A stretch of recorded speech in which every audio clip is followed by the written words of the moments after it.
right? We're there in 1 Corinthians chapter 8. And I want to look at verse number 1. It says, now as touching things offered unto idols, we know that we all have knowledge. Knowledge puffeth up, but charity edifieth. And he goes on to explain this whole issue that they're having, I guess, of people eating things offered unto idols. And I like what he says here, where he says charity edifieth. So he's basically going to teach them these things out of love. Okay? And the title of my sermon is Charity Edifieth. And before I get into it, I'm going to pray. Heavenly Father, I just pray that you fill me with your Spirit and help me preach this message. In Jesus' name we pray. Amen. Go to 1 Corinthians 13. Why don't you go there? And you say, what is charity? I already kind of said it. It's basically love for other people. It's very important in the Bible. Colossians 3:13 says, forbearing one another and forgiving one another. If any man have a quarrel against any, even as Christ forgave you, so also do ye. And above all these things, put on charity, which is the bond of perfectness. It's like the thing that's going to keep us all together is charity. It says, more than anything, put on charity. In 1 Corinthians 13, let's go there. We got a whole chapter dedicated to charity. And hey, charity is not giving away your money. Okay? We might be a charitable organization, and there might be charities out there, but most of these charities, they just want your money so that they can put their kids in private school and things like that. But charity is actually, I guess the motive behind giving to charity would be charity. You're kind of sacrificing something, you're doing something out of love for other people. But what do most people give to charity for? Tax breaks and feel good about themselves. Have you ever been at the door and they're like, oh, I already give to charity? It's like it's like the I voted, I gave to charity this year. That's what they want. I'm surprised you don't see bumper stickers like that. Because so many people think they're so righteous because they're giving to charities when they're just giving to like some who knows what. Your money, like you give the money to Red Cross, how much money you think is actually getting to, like these days, probably like Ukraine? What percentage of that dollar do you think is actually getting to some person that really needs it out there? They have to fund the entire system. It's an organization. At least if you give your money here, that's like it's right here, right? It's all being basically used right here. You know where it's being used. You see where your money's going and stuff like that. But these giant organizations, I mean, they're just using it to pay themselves, to have their annual gala, where to raise money, their champagne gala with their caviar on silver platters, with waiters walking around with white gloves. That's where your money goes, so that they can get even more money from other people. 1 Corinthians 13, verse 1. We're just going to read the whole thing. It says, though I speak with tongues of men and of angels and have not charity, I'm become a sounding brass or a tinkling cymbal. He's like, what good is it without I could preach like amazing things, but if I don't have charity, big deal. And though I have the gift of prophecy and understand all mysteries and all knowledge, and though I have all faith so that I could remove mountains and have not charity, I am nothing. And though I bestow all my goods to feed the poor, and though I give my body to be burned and have not charity, it profiteth me nothing. Charity suffereth long and is kind. Charity envieth not. Charity vaunteth not itself, is not puffed up, doth not behave itself unseemly, seeketh not her own, is not easily provoked, thinketh no evil, rejoiceth not in iniquity, but rejoiceth in the truth, bearing all things, believeth all things, hopeth all things, endureth all things. Charity never faileth, but whether there be prophecies, they shall fail, whether there be tongues, they shall cease, whether there be knowledge, it shall vanish away. For we know in part, and we prophesy in part, but when that which is perfect is come, then that which is in part shall be done away. When I was a child, I spake as a child, I understood as a child, I thought as a child, but when I became a man, I put away childish things. For now we see through a glass darkly, but then face to face. And I know in part, but then shall I know, even as also I am known. And now abideth faith, hope, charity, these three, but the greatest of these is charity. It says that charity is greater than faith and hope. I mean, hey, it's pretty important. And you can read the what it's talking about charity there. But hey, it's I apply it as loving other people, right? Loving other people. Revelation 2:19 says, I know thy works and charity and serveth in faith for thy patience and thy works, and the last to be more than the first. So, what is charity? I mean, just think of it as love for other people. Genuine love and care and compassion and sacrifice and all these good things you can do for other people. You're not giving to return, you're giving to help out because you care, that type of thing. And the title is Charity Edifieth. Let's talk about what edification is. Go to 1 Corinthians 14. You're there. 1 Corinthians 14:3 says, "But he that prophesieth speaketh unto men to edification and exhortation and comfort." So what do you see here?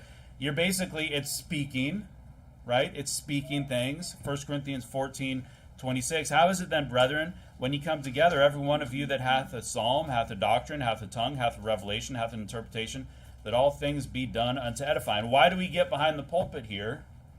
To teach people. Isn't that what we're supposed to do? We're supposed to teach people about the Bible. We're supposed to teach doctrine. We're supposed to teach our revelation, which you could have a revelation like, I think I finally understand what that verse means. That could be your revelation. You're not going to have a book of Revelation. Don't come up here and say that you're Jesus Christ or something like that, okay? You have an interpretation. You have things like that. You want to read us a little poem that you wrote? You wrote a little poem about, about the Christian life, and that's your little psalm or something like that. It's not Bible. It's teaching, it's instructing. And often in the ways of righteousness is kind of how it would be used, right? Ephesians 4:29, "Let no corrupt communication proceed out of your mouth, but that which is good to the use of edifying, that it may minister grace unto the heavens." So it's basically what we're talking about is, hey, charity is what teaches people. Loving other people and caring about other people is what actually teaches people and instructs people. Okay? That's kind of the summary of my sermon right there. So the first thing, I'm just going to cover a couple things. The first I'm going to talk about like pulpit preaching. And I think because it's an application, I guess I kind of have two applications. One maybe is for the men because we're not going to have ladies preaching behind the pulpit. And the second is kind of more for not more for ladies, but then you have yours. But I'm not preaching against like guys that preach in this church. I love the guys that preach in this church and when they preach up here. But I think it's very applicable for us to talk about this in terms of when we are edifying the congregation, it needs to be out of charity. Okay? And hey, if any sermon in here, if the shoe fits, wear it. Right? It's like if your heart's ever pricked, well, maybe that's the Spirit of God. Hopefully, usually I don't go out have like a personal vendetta against somebody, and I'm like talking about them like behind the pulpit. It's a very, very, very rare thing. Not that it hasn't happened, I'll say, but very rare thing. I will say that the most vain and prideful preaching I've heard wasn't behind this pulpit. So it's not like y'all are enemy number one. But I do want to talk about pulpit preaching because, there are some people that seem to be preaching for the wrong reasons. You know what I mean? Go to 2 Samuel 2. The moment a preacher starts to exalt himself behind the pulpit, I'd say that the Spirit of God is not with him. Because that's not a godly spirit to be exalting yourself behind the pulpit. And how many sermons or how many people have you heard preaching and you just know that they're just trying to, like this Tyler Doka clown, right? Where it's like he's just trying to talk about all the, no one ever knew this before. No one has ever discovered this. I'm the only one. Who's he exalting himself? Who's he exalting? He's exalting himself. But I guess he is exalting God, isn't he? Just kidding. But he's exalting himself behind the pulpit. It's like, hey man, you're puffed up. You're puffed up. Have you ever listened to a sermon and you get the feeling that the preacher thinks that they're just so smart about some subject? When you heard Pastor Anderson preaching about the timing of the rapture for the first time, were you like, this guy's just all puffed up? No, you weren't. Because that wasn't why he was preaching that sermon. You know what I mean? He had knowledge that would blow people away. Because, now that we look at it, it's really simple. But for a lot of people, they really screwed up about that. sometimes you'll hear these things, and it's not because it's like, hey, I want to share this, but I want to share this not to make myself look good, but for the people, so that you're not led astray, so that you're not deceived or something. Or they know they're just like a history buff. They know so much about some historical event. And you're like, what's that got to do with the sermon, man? Did you just write a sermon just so that you could get up and talk about this thing that you really know? It's like, what am I going to get? I'm going to write a sermon about, like, I don't know. I haven't used math for a long, like 20 years, okay? But I'm going to go back to, like, my textbooks from university when I did, like, all this stuff that really doesn't matter in the world, for me at least. And I'm going to get up there and I'm going to write a sermon around that so that you guys will, I don't understand what he's talking about. He's so smart. And the whole time I'm just like, look at how smart I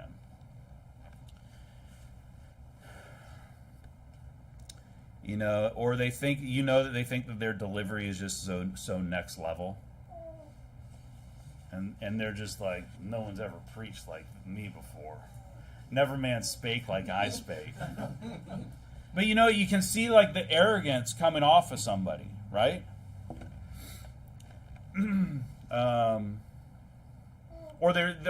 especially like during the lockdown and during COVID, like their stance is so extreme. No one's ever going to take. I've taken the hardest stance on this ever. You come from you want me to get vaccinated. You say if you don't get vaccinated, we're going to murder your family in front of you. Hey man, I ain't getting the jab. Sorry, family. That's how far I'm willing to go. I mean, that's crazy. But these people who they're like, they're going to take such an extreme stance. It's like, oh, okay, well, I guess we'll see. Because chances are that's never going to happen. Yeah. Where they're going to come, they're going to be like, it's the vaccination or it's him. Which one is it? That's never going to happen. So it's like so easy to take this crazy stance. Or like these guys who are like, ripping on like I think it was our pastor, but Pastor Jimenez and Pastor Anderson for like shutting down for like 2 weeks or something, like a kind of like a biblical quarantine, because quarantine actually comes from the Bible. And then you get these guys like, we never do that, and it's like you didn't have to. Like the government never told you that you had to shut down, so it's so easy for you to take this crazy stance. Or you got like nobody in your church. I'm not like we never shut down, because we had like 15, 20 people. It's like all we had to do is just like close the blinds and tell you guys to park next door. You know what I mean? Or across the street. It's like, yeah, we were supposed to shut down. We didn't, but we're not like puffed up about it, because it's just like that's what we did. And if they came in here and made us shut down, I mean, then we'd see. But nobody takes a stance like me. And there's going to be preachers like that. Maybe you hear these preachers and you think it's like arrogance and pride and stuff that's coming out. And it's like, and my whole point is, why are they preaching the sermon? They're preaching it to exalt themselves above other people. That's the wrong attitude. And when I hear people preaching like that, I just don't listen to them. Might unsubscribe from YouTube channel. I might just, like, whenever it comes up, I'm not interested. You know what I mean?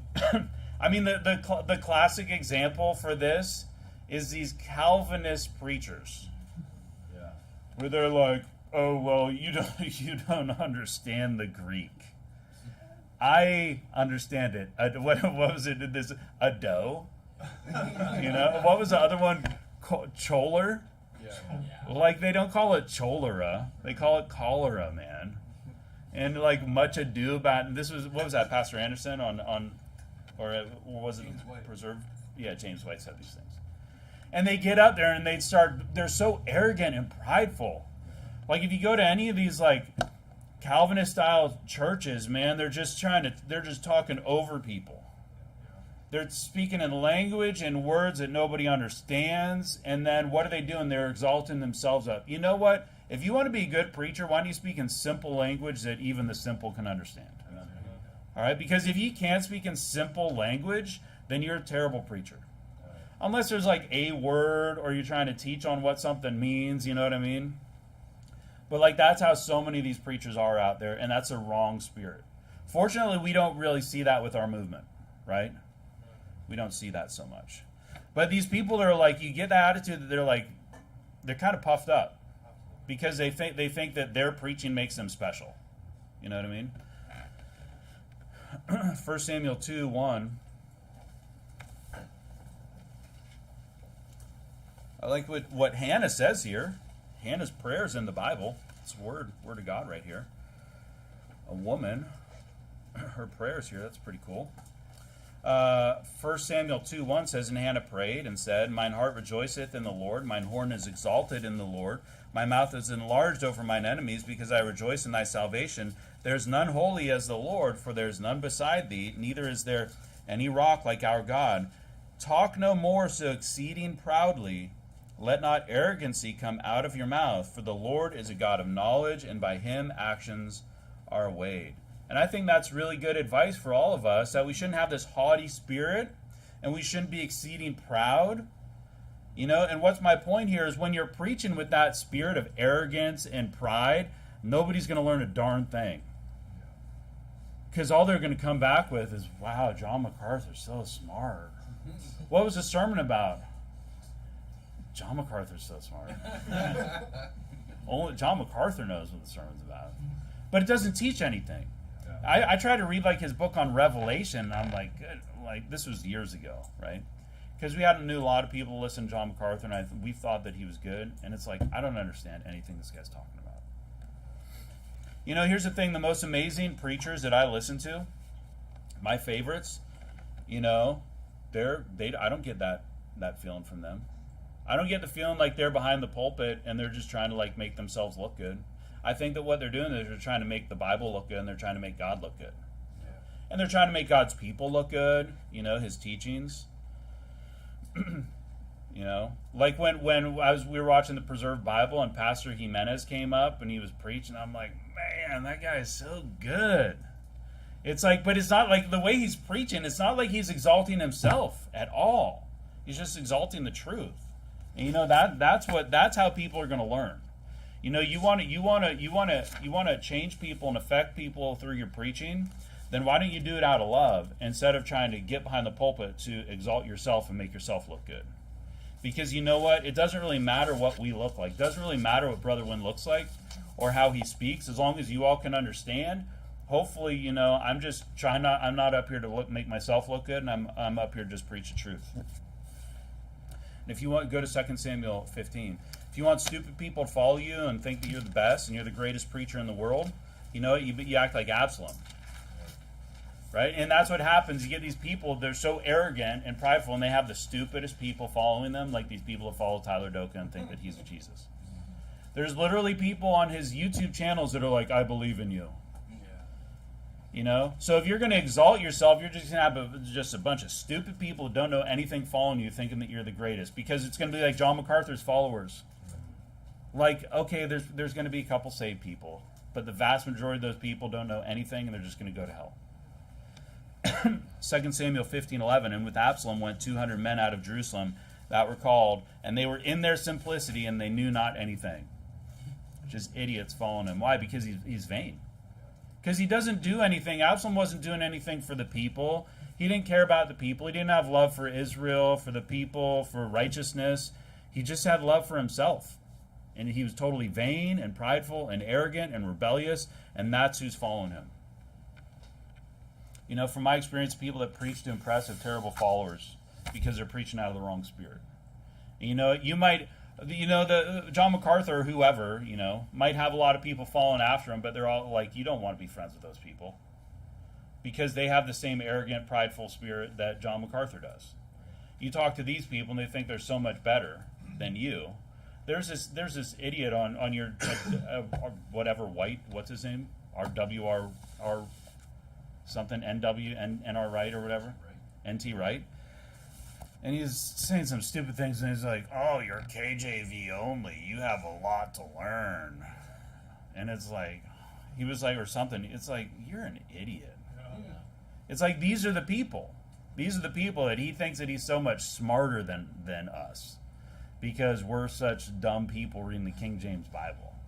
But the reality is that he doesn't know what's going on. You know, if you want to change lives and have a lasting effect on people, you got to preach out of love for the brethren.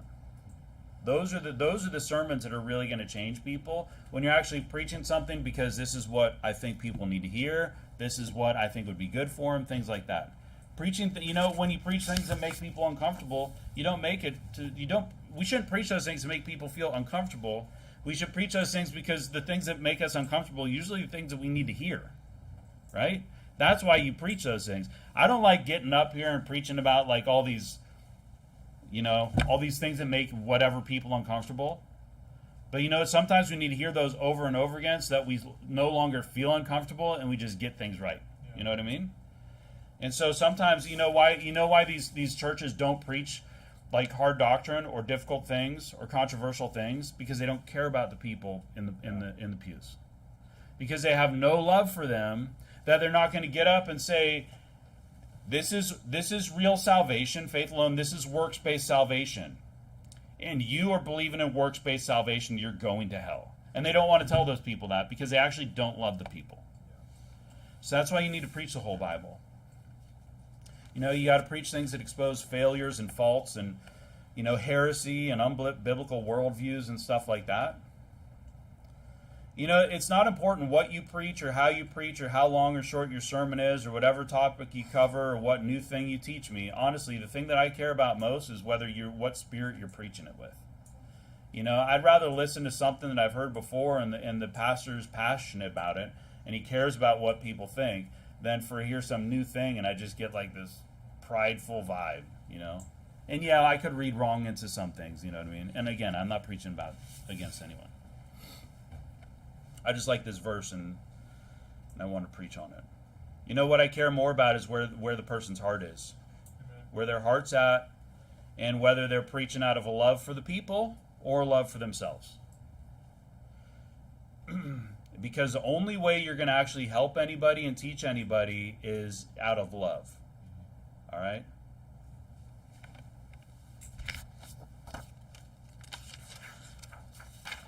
Go to Ecclesiastes 12. I personally, I don't preach for amens and shouts. And it's probably a good thing because sometimes y'all are quiet. Sometimes you guys, I don't take it personally because I listen to I come here for preaching too on Wednesdays, and I know that sometimes every once in a while you guys get a little excited, but so you guys are pretty quiet. We don't have the guy pounding, stomping his feet in the back and yelling all kinds of things, bounce that ball or whatever people say. Shake that bush. Yeah. I'd rather hear genuine amen and then silence than just a bunch of rambling like First Baptist Church of Hammond where they're like, rah, rabble, rabble. You know what I mean? You ever hear that preaching? I mean, hey, that'd be pretty exciting. Maybe we'll get there someday. But I don't preach to get views on the internet or so I can create sound. I'm not up here thinking about what I'm going to say so I can clip it and put it on the internet. Yeah. You know what I mean? And the guys that I listen to aren't going to preach things so they get a sound bite so they can make a clip. Somebody afterwards is going to be like, I made a clip of that. And they're going to be like, oh, okay, that's cool. That's pretty funny. I don't preach so I can get in the newspaper. I'll be honest, I don't want to be in the newspaper. I wouldn't put stuff on the internet, except, it's kind of the thing that we do, because I don't really care about my rep. I would prefer to have a good reputation out in the world. Like I don't need everybody that I deal with at work to be like, you're that guy. You're that guy. I heard about you. But I don't preach to look like a boss or to be cool or to look smart, to make a name for myself. And people that do that, they're doing it for the wrong reason. If you're preaching for the number of followers and the number of likes or the number of subscribers, you're preaching for the wrong thing. You know what I mean? I don't preach for laughs. I mean, sometimes I guess I do say things for laughs. But I don't preach for respect or for power or for money or things like that. And I'd say any good preacher is going to agree to these things. I don't preach to make all of you look up to me. And I don't preach to try to make myself look good. That's not why anybody should preach. Like, that's such the wrong spirit to be preaching with for your own personal, for my brand. I just got to manage this brand. I got an image and a reputation, you know. So when people hear the name Brother Wynn, they know what to expect, like Coca-Cola. They're like, I've heard about that. I've heard about that guy. I know that guy. Hey, I'm fine when people don't know who I am. You know, we went to this missions conference. People wouldn't know who I am. And I'm like, yeah, my name's Wynn. Yeah. And then they'd find out that I'm like an evangelist, and they'd be like, oh. You know, there was one time it happened to my wife, and the person she was talking to found out that she was my wife, and all of a sudden, like, the treatment was totally different. And it's like, that's weird, right? Like, why you treat me different because of the title that I have? That's kind of weird. Ecclesiastes 12:8. Let's go there.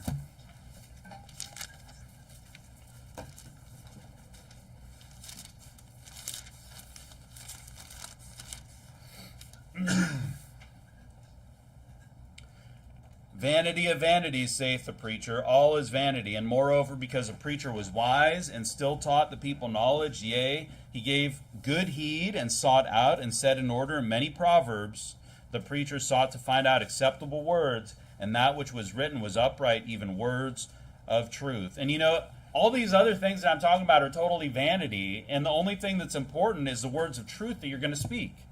Not how I look or how I'm perceived or anything like that. You know, we're not supposed to judge a book by its cover. You know, why do I preach? Let's go to 2 Timothy 4. I mean, first off, it's my job. I'm an evangelist. I'm a church leader. Imagine if I wasn't preaching. I'd feel pretty foolish and like quite a slacker if I was like, hey, fellas, I got this new system. Now it's not just Wednesdays. We're going to do a Sunday rotation too, and I'm just going to sit there. And I'm going to call myself the evangelist, you know, and the church leader, and I'm not even getting up and leading anything spiritually. I wouldn't be much an evangelist in that case. And you know, for those people that preach on Wednesdays, you might not have an official responsibility, but I mean, you treat it like it's your job. Take it seriously. It's a privilege. You know, it's a privilege. Every time I get up behind this pulpit, it's a privilege. And every time you all do, it's a privilege. You know, you might not get your name on the website or something like that, but is that why you do it? You know, if you shouldn't be doing it for the gram, okay? Don't do it for the gram. Instagram, right? Isn't that what they say? Yeah. Doing it for the gram. You know, I do it to make you and me and my family better and more knowledgeable Christians. Amen. That's why I do it. When I preach sermons, I'm not just like you need this. You know, what does he need to hear about? What does brother so-and-so, sister so-and-so really need to hear? Because I've been watching them and they've been slipping. It's not that case. I mean, there might be some case like that, and then you try to preach something general, but generally it's just like, what do people need to hear? What do I need to hear? What's on my mind? What am I going through? You know, and it's just to teach or bring to the forefront of like all of our minds just at least one thing. You know, hopefully you walk away with at least like one thing per sermon. You know, that 1 minute that you were actually like paying attention, you actually got something, you know. 2 Timothy 4:2, preach the word, be instant, in season, out of season, reprove, rebuke, exhort with all suffering and doctrine. You know, why do I preach it? Because to teach people, to help people. And you know what, little by little, people stick around. Little by little, they actually get better as Christians.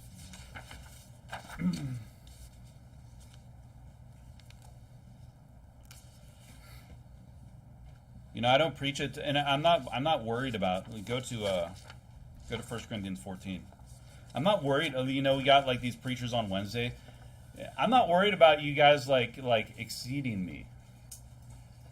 Oh man, everybody likes his preaching more than his preaching. It's like, first off, like I'm the man around here. You know what I mean? Like, I'm the evangelist, so okay. But you know, how foolish would it be, or how selfish would it be for me to be like, my son better not be a better man than me. He better just be a little lower than me. Because if he tries to be a better man than me, ooh, it's on. Isn't the whole objective of like raising children, spiritual children, physical children, for them to like exceed us? So wouldn't it be good if we actually can have people that end up preaching better and can do things greater? You know, maybe don't have all the baggage of Brother Wynn and things like that. You know, and like one of the saddest times in the Bible when you're reading is when like it goes like, you know, Saul, and then like all Israel goes like this, and you got David and Solomon at the top, and then it goes down. Like what we want is we always want improvement. So I say, hey, you know, don't try to usurp me, but hey, as long as the lineage is going up, amen. That's great. I hope you all are better preachers than me, better soul winners than me, better fathers than me, all those things. I mean, what a selfish thing would it be if I'm just like protecting my precious over here, and then I'm like, hands off. And again, I've said this before, like if something was going to happen, like how foolish would it be that we're just like, this is going to be the only church that we're going to ever do in BC or Canada or something like that? Like, don't we need more churches? So if we have more people that can preach and can lead, like why wouldn't you just have more churches? Yeah. We already got one in Manitoba. Raise your hand if you want to live in Manitoba. Sorry, Brother Jim. It's cold outside over in Manitoba. 1 Corinthians 14. You know, a big part of life, though, in general, because we just talk about pulpit preaching, and the fact that we just need to make sure that we have the right spirit, right? We preach for the right reasons, that we do it because we care about the people in the pews, and we're not trying to make ourselves look good. And if we're preaching some new thing that we discovered, it's because it's beneficial to the people in the pews, and it's not just some weird thing that we thought of that we think makes us look cool. You know what I mean? You know, a big part is helping and teaching. Soul winning is a great example. I don't want to make a whole thing about soul winning because I think we talk about loving the people when you go out soul winning a lot. But you know, soul winning is teaching people. Soul winning, if you're not going to edify people at the door, if you're not showing love for that person, you're not going to accomplish anything. I mean, you get very few people saved if you have like no emotion and no love at the door. And you know what? If people perceive that you actually care about them when you're at the door, they will be much more receptive to talking to you. You know, because otherwise the people don't feel like you care for them or their soul, right? It's one thing to just give them a piece of paper and say, read it on your own. It's another for them to actually feel like, hey, I'm here, you need help, I want to help you, type of thing. If you want to edify people about the truth of salvation, it needs to be done through charity. But a lot of people go through about edification the wrong way. I mean, it's not just about pulpit preaching, it's all over the place where they're doing it out of like this, they got like this wrong attitude, right? And it comes with this arrogance or pride or selfishness. If you want somebody to take something to heart, it's got to come out of love, though. You know? If you want your kids to learn something from you, they need to understand that you love them. We talked about punishment and discipline last week. 1 Corinthians 14:3. Did we already see this? Maybe. It says, "But he that prophesieth speaketh unto men to edification and exhortation and comfort." People will understand you're coming from charity when you combine it with some exhortation and some comfort, and that means you're going out there and like, hey, I'm teaching you this. Like you're preaching a sermon, right? And you're like, yeah, you need to fix it, but you can fix it. And you know what? I believe in you. You know, you come with like the comfort. Like you're there together, you're trying to teach somebody, you're encouraging them, you're positive. My wife is always like, her mentality is when she's out souling, she always like says good job and things like that. She always did it with my son. She's like, that's right. You know, when you got a little baby, you're like, good, yay. That's encouraging. That's showing some kind of response. You're not just like, do it, baby. You know, do it, flip. Do a flip. And, you know, you gotta encourage and you gotta comfort them. But I want to talk about school here, Proverbs 22. Because I think this is another place. You know, oftentimes edification is going to be applied spiritually to like doctrine, but I'm just going to apply it in terms of all types of teaching because I think it does work that way. Proverbs 22:6, famous, we see this a lot, says, train up a child in the way he should go, and when he is old, he will not depart from it. We're supposed to teach children, okay? All kinds of people are going to teach children in church, behind the pulpit, and maybe leading by example in church. I'm not going to start teaching your children like outside of the pulpit, unless it's like, don't stick your finger in that outlet. Don't do that. I will say things like that. Don't run down the stairs, little baby, okay? No. But other than that, it's like the parent's responsibility, okay? When you're teaching kids, they need to know that you care for them. But the crazy thing is, like you would think that if you're going to be a doctor, for instance, right, that you would want to be a doctor to help people. Is that your experience? You experienced recently that doctors become doctors to help people? That's not what they do. Doctors these days don't actually care about health. They just care about the money.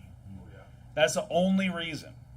They don't care about what's right for the patient or giving some this is what the patient needs, this is what the patient wants, this is what is good for them. In these cases of pregnant ladies, this is what's good for the babies, this is good for long-term health. They just say, I was talking to, was it with you, and how they just want to crank you out.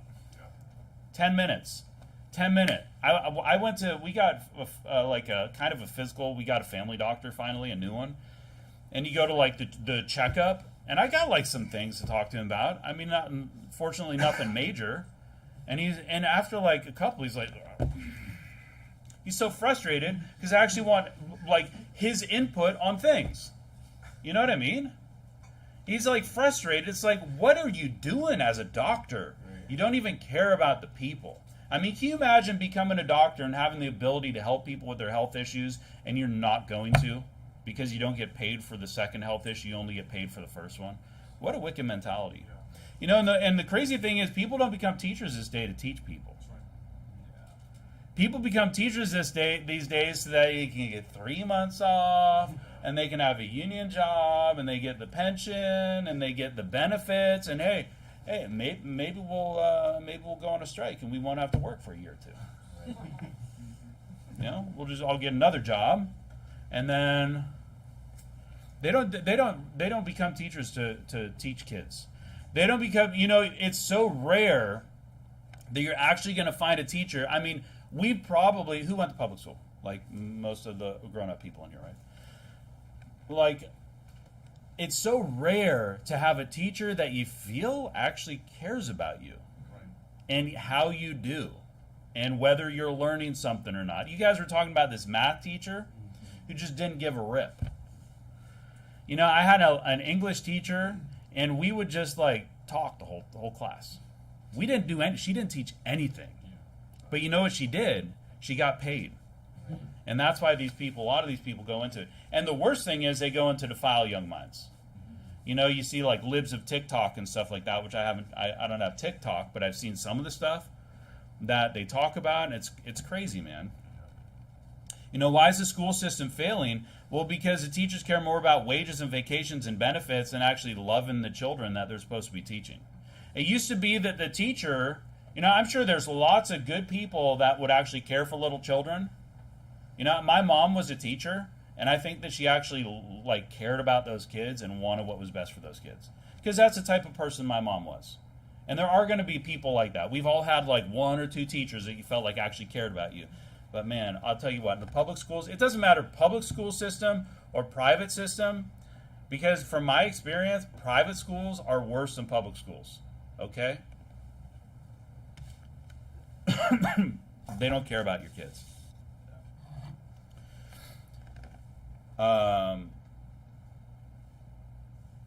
Go to Acts 19. I'll read Deuteronomy 6. And you're not going to find public school in the Bible. You actually won't find schools in the Bible. Right? We're family integrated here, which means that parents are with kids. And what does that do? It exposes the kids to biblical preaching instead of just eating goldfish crackers and using Sharpies to draw on whiteboards and stuff like that. It makes sure that the families are together, and it makes sure that the parents know where their kids are at all. The parents know where the kids are at all times, so that they can keep them safe. Right? because this is supposed to be a safe place, but, you know, we still need to protect our kids. I mean, why would you just drop off your kid? We dropped off our kid one time at this church, and the girl had like this runny nose, like this teenage girl with runny nose, and it's like, my kid's just going to get sick. Like, you're not going to take care of my son. You're like 15 years old. Deuteronomy 6:7 says, "And thou shalt teach them diligently unto thy child, and shalt talk of them when thou sittest in thine house, and when thou walkest by the way, and when thou liest down, when thou risest up." You know, it's a parent's responsibility to teach the kids spiritual things and non-spiritual things. That's our opinion here. I understand that some people are in public school. Some people have to go to public school for whatever reason. Hey, you know, you don't have a choice. You're a kid and you got to go to public school. Okay, but when you have kids, you know, I went to public school, but I think public school was a little bit different back then, because we used to call kids fags on the playground all the time. Right? Imagine if you did that today. You know, we're family. Oh, you guys in Acts 19? "But when divers were hardened and believed not, but spake evil of that way before the multitude, he departed from them and separated the disciples, disputing daily in the school of one Tyrannus." So, I mean, what is this place? This is just like a place where they would talk and discuss things and teach each other. It's kind of like the synagogue, where they would go in and they would discuss. This isn't like the school. He's not going to like the elementary school and discussing these things. It's like men are getting together and they're talking about these things. And you'll see like a college mentioned in the Bible. It's not talking about like university. We're not talking about public schools here, because, you know, just like we're a family integrated church, we believe in homeschooling in this church, right? We believe in homeschooling. Now, what do I think of homeschooling? I think that homeschooling is basically school in your home. It's not just an excuse for you to not, you know, to think that you're better than other people because you don't put them in public school, right? Which is like all these in Maple Ridge, all these families over there. They think they're so much better because they're homeschooled, just because. But then they, you know, it's a crazy thing. Some of these homeschoolers, they actually spend like thousands of dollars on outside curriculum, or not curriculum, but classes. They'll put them in the Disney acting thing for like $4,000 a year per kid. And they'll put them in all these weird like classes with like random people talking about current events and stuff like that. It's like they end up paying way more than they otherwise would. And you know, the vast majority of these kids don't even finish their schoolwork. Did you know that? Most of these kids that are homeschooled, they don't even finish their schoolwork. They finish like 50%.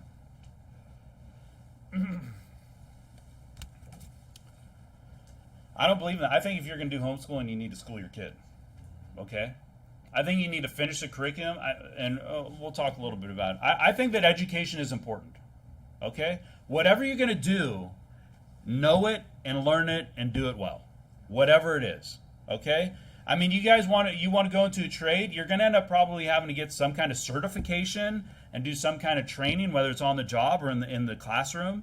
You know, and you do those things so that you can set yourself above. And you know what? You learn the rules and you learn the regulations and you learn all those things so that you can be one step above the other people. Okay? Only stupid people just want to remain simple. So we're a homeschooling church. We strongly encourage that. I would never recommend that somebody not homeschool their kid. You know, because I think that the public school system is crazy. And if you think that the Christian school is any different, you're wrong. Or the private school system, you're wrong. They're not better. My son was in private school, and it was like, and we pulled him out because it was terrible. We put him in public school. We're like, wow, this is like a million times better. And obviously, he's been homeschooled for, I don't know, a while now, a long time. 1 Timothy, go to Genesis 18. 1 Timothy 5:14 says, "I will therefore that the younger women marry, bear children, guide the house, give none occasion to the adversary to speak reproachfully." The woman is supposed to be at home, having children, and guiding the house. Now, you're not guiding are you guiding the vacuum cleaner? Are you guiding the dishes on this? You're guiding like the people in the house, essentially. You're responsible for guiding the children in the house that you bear. It's your responsibility when you're at home that you're managing these children, right? And one of the things that children do when they're grown up is they're there to learn. They're there to learn to be, because you don't want your kid to be some 30-year-old kid in the basement. You want your kid to grow up and be a man or a woman, be able to live out in society, right? And to be able to have their own kids. And you need to get them from that newborn state to that state where they are able to function normally in society. And they have the tools and the skills to do that, okay? So you raise your daughter along one path, whatever you want that to be, and you raise your son along another path, whatever you want that to be. Proverbs 1:8 says, "My son, hear the instruction of thy father, and forsake not the law of thy mother." I mean, it's not the law of God. It's like they got rules and you're going to learn, okay? They're going to teach you. They're going to instruct you. Genesis 18:19, "For I know him, that he will command his children and his household after him, and they shall keep the word of the Lord to do justice and judgment, that the Lord may bring upon Abraham that which he hath spoken of him." Hey, this is a great characteristic of him, that he's actually going to teach his kids. You know, it's a dual responsibility for the husband and the wife to teach their kids. But you know what? If the man's at work and the kids are at home, the mom is going to be the one teaching the kids whatever they need to function in society. Okay? I think education's important. Hey, you know what? You don't need to go to college or university. You don't even necessarily need to finish high school. There's a lot of people that, you know, they don't even finish high school and they go on to do other things. But what do? They stay at home and play video games? No, they probably went out and started a job and started a career and learned tools and learned a trade and did all kinds of things, right? They learned something, wherever that is. You know, if you want to survive in this world, you have to learn things. And, you know, if you want your kids to do the best job that they can and live the best way, they need to learn things and have certain tools in order to survive. You know, kids need basic abilities and understandings. Are your favorite preachers just like these country bumpkins that speaks in different? I take it out there, and then I don't know how to grammarize. Are those the people that you listen to and that you respect? Those are the people you're going to be like, this guy's a clown.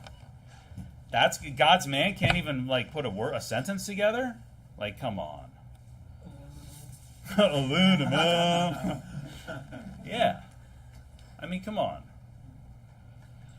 You know, education's important. Acts 22:3 says, "I am verily a man which am a Jew, born in Tarsus, a city in Cilicia, yet brought up in the city at the feet of Gamaliel, and taught according to the perfect manner of the law of the fathers, and was zealous toward God, as ye all are this day." Now, hey, a lot of the things that Paul learned ended up being wrong because he was learning from the Jews.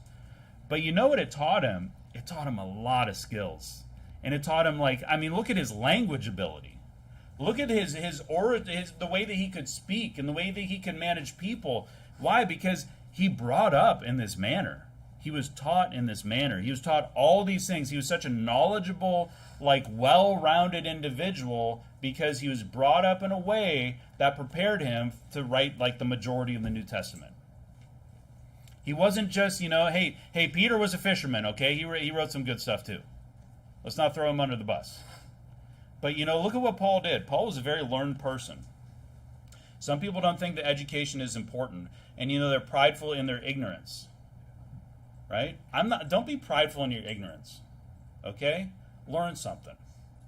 And here's the thing. I understand that there are different types of intelligence. Right? There's some people that are book smart. And there's some people that are, you would say street smart. But it's just they understand how things work, I had this friend in high school. That guy was in he couldn't even pass they called it business math, where it's can you add a receipt? Can you add up these 5 items to get the total? And he couldn't do that. But this guy could fix a car, and he could do all kinds of things, So there's different things. With YouTube, you can learn all kinds of stuff on the internet. But I think it's shameful not to take advantage of the abilities that God gave us, whatever those are. So go to Matthew 25. So education. I think it's giving children the understanding and tools they need to be successful in life. And I'll tell you what, girls and boys need to understand math. And, hey, it doesn't hurt to understand a little bit of music and literature and stuff like that. Okay? And hey, not everybody's going to be able to do derivatives and integrals and whatever type of mathematics. But it sure helps to be able to add some stuff up. To budget something at home, or to do something, you know. Math, science, language, history, literature, music. Those are all good things. You want your kid to grow up with more knowledge than you? Knowledge can puff people up, but if you raise them to be humble and to just understand that, hey, God gave you this ability, they can actually just use that to interpret the world and interpret the Bible. And to appreciate the beauty of God's creation. It's very difficult to support a family and pay for a mortgage and pay your taxes and plan for the future and find a spouse if you don't have some form of education. Whether you learned it on the job, these guys that have like no career, right? Like nothing. It's tough. And you have to start over. It's tough. There's so many things you can get free online. You can do so much free stuff online, or just do something, get a certificate, do something, Or you know what? You learn on the job. Hey, but you're learning. And when you're on the job, try new things. Do different stuff. There's something that you don't know how to do, learn how to do it. Why? Because then you'll be the guy that knows how to do that thing. And then when someone else does, and they come, they say, who can do this? You'll be like, I can do that. Take every opportunity you have to learn new skills and to do new things.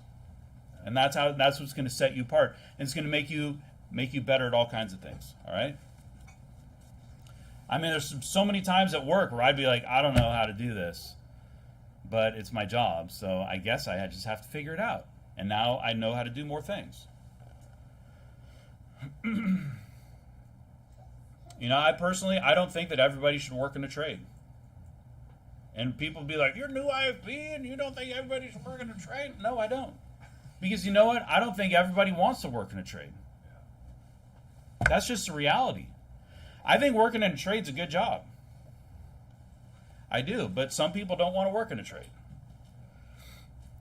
You work in a trade, you got to get an education, don't you?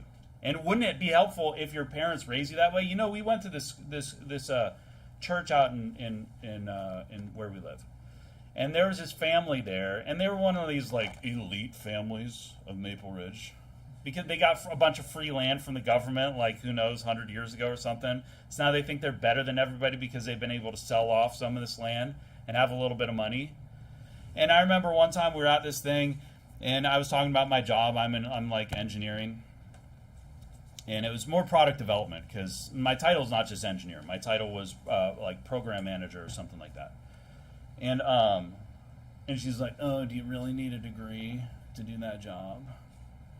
And I'm like, not really, but I'd never have the job if I didn't have the degree. And actually, my answer has changed, because I wouldn't be able to do my job if I didn't have the education that I had received. I wouldn't be able to be an engineer if I hadn't learned some mathematics and some physics and things like that, okay? I wouldn't be able to do it. I wouldn't be able to do my job if I hadn't gone to school. That's just the reality of it. I wouldn't have what I have if I hadn't gone to university multiple times. So I can't get up and say, no one should ever go to university, and if you do, you're not right with God, because you know what? Everything I have is because I went to university. The reason I'm in Canada is because I went to university. I wouldn't have been able to move here in 2006 if I didn't have a college degree and work experience. I wouldn't have enough points. I barely had enough points getting 1 point for the French language. Seriously, I wouldn't be here right now, and I wouldn't be behind this pulpit, and I might not even be saved. I don't even know. We'd be going to some who knows what church in California. I wouldn't have my job today if I didn't go back to school and get an MBA. So I can never get up and say, hey, you know what? Everybody in here, all you young people, you should work in a trade, and if you don't, you're not right with God. Because what a hypocrite would I be if everything that I have is because I have a college education? You know what I mean?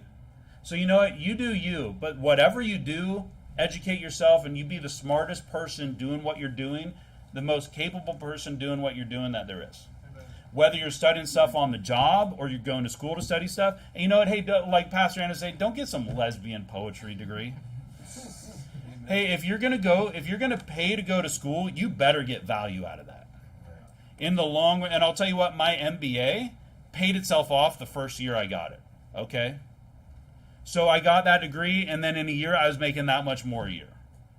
So how am I going to say that getting an MBA, even though it's a joke, all right? The degree's a joke. Why are these people teaching in business administration, teaching future business leaders? Shouldn't they be running businesses?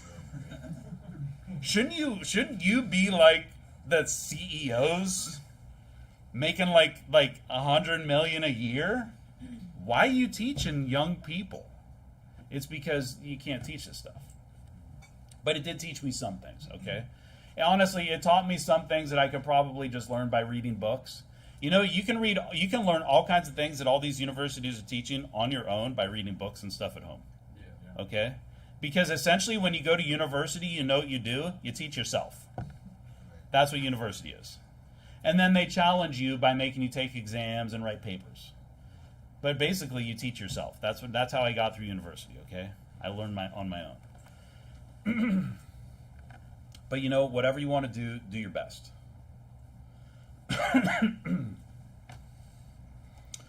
Don't sell your soul for some profession, obviously, right? You're not gonna. I would never say, son, you are going to be an investment banker. I almost went into investment banking. I was like, what else? I got an MBA. I mean, what am I going to do? I was like, should I stay in engineering or should I go after the money?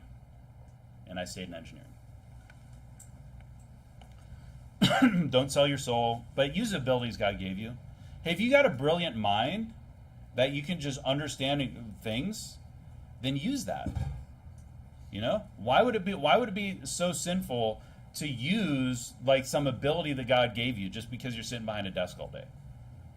Matthew 25:15 says, and unto one he gave 5 talents, to another 2, and to another 1, to every man according to his several ability, and straightway took his journey. You know, everybody's got different abilities. Use your abilities. Whatever you got, use your talents, okay? And when we're talking about edification, we're talking about homeschooling, you know what?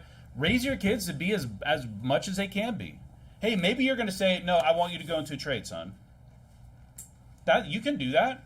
You can do that. You can say, no, I don't want you to go there. We're not going to do that. You know what I tell my son is I say, you do what you want to do. But you better make sure that like your heart's behind it. Whatever it is. You better be passionate. You want job advice from me, young people, do something you're passionate about. Not gaming on YouTube. Yeah. Don't be on Twitch. That's not passion, that's like a carnal desire. Okay? It's a different type of passion. But you know what? The thing is when you're preparing your kids for this, you got to do it out of love. You know, too many of these people, they did it out of this prideful arrogance of homeschooling and being better, and then they would have like this garbage curriculum, and they wouldn't even care if their kids studied. It's like, did you do your homework? No. Whatever. Go feed the chickens. Go feed the, whatever. You know, we push him. We push him hard to get his work done, to do a good job. Shouldn't we all do that? Shouldn't we have this mentality of working hard in whatever we go into? Hey, push your kids in homeschooling, okay? And you know what? It's not so hard, ladies. You know, your 7-year-old's going to like outsmart you? You know, they're going to be like, I can't understand the mathematics. Wait, can you explain this to me? 1 + 1. It's 2? I mean, you just have to learn like one day faster than your child, okay? But hey, push your child. You don't need to be like over in like Korea is pretty hardcore. Kids go to school like 14 hours a day. That's too much, okay? That's too much, but you got to be reasonable, and we want intelligent people. I like intelligent people. I like people that know what they're talking about and don't talk about things they don't know about. So application, I'll try to wrap it up. Teaching children needs to be done in a safe environment, and the public school is not that. Okay? Going back to public school. Teaching children needs to be done with charity, and lots of people homeschool not out of love for the kid, but love for pride and laziness. Because they don't want to go anywhere. They don't want to be accountable to anyone. That's not the right attitude. Now, if you can do that, if you just want your son to grow up and be in the trade that you're in, and somehow you can take him to the job site when they're like 8 years old. I saw a video of like some chimney sweep, and he was 3 years old out with his dad. The little chimney, he would go down in the chimney. It's from like the 1900s or something. Dangle him with a rope. I don't know. Like if that's you, I don't think that's too safe. Maybe that's what you're going to do. But you know, it would be good for this kid to be at home with his mom, maybe learn to read, doing some basic mathematics, learn some things about this world. To the private and public school system, they don't care about your child. They don't love your child. They look at him, they see dollar signs. They see money, they see funding, and that's all they care about. Okay? That's why you can't put them in that system, because they don't care about your child. They need to be at home, and you need to care about your child, and you need to give them all the resources that they're going to need to survive in this world.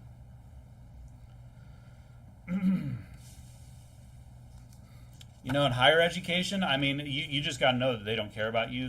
Again, you're just money to them. You got to take advantage of the system as much as possible. Whatever you go into, if someone that goes to university, you just take advantage of that system to your maximum. Everything that you can, because that's all they're doing to you. You're just a number, and you just take advantage of that. That'd be my only advice for going to university or something. And if you're going to, you better go and do something where it's actually going to pay off for you. And it's going to be a good long-term investment. So many people, they get a degree, and then they don't even use the degree, and then they just go into like a trade, and it's like, what was that for? That was a waste of money. Now you just got a bunch of debt, and you're not going to use it? Like, what's the point? And these kids that go to university and then they flunk out, like, what a loser. Hey, finish it. Finish it and use it. And if you're not ready to make that commitment, then don't go to university, okay? But if you're going to go to university, I tell my son, if he's going to go to university, because I have 2 degrees. I'm not going to get up here and say never go to university, because then I'd be a hypocrite. I say you go as far as you can. You get the highest degree possible that's going to give you the most bang for your buck. And you be like a specialist, or you be important to whatever industry that is.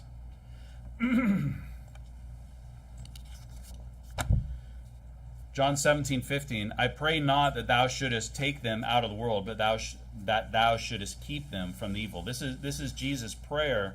And this is why we should homeschool. Because we need to keep the kids from the evil. And this school system is evil.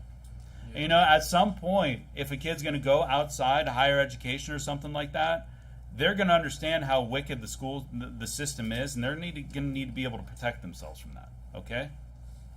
If I had a daughter, I wouldn't send her to university. If she really was passionate about something, she can learn it at home. You don't need a degree. Just learn it at home. Just study it all day long at home, if that's what you want to do. You want to study mathematics and all this stuff, you can do it. And you could even get a degree, honestly, at home these days. But these people that send their kid off for I was talking to my coworker the other day. He's like, you should send your kid away to college. I'm like, I've never sent my kid away to college. Spend like I don't even know how much it is this year, these days.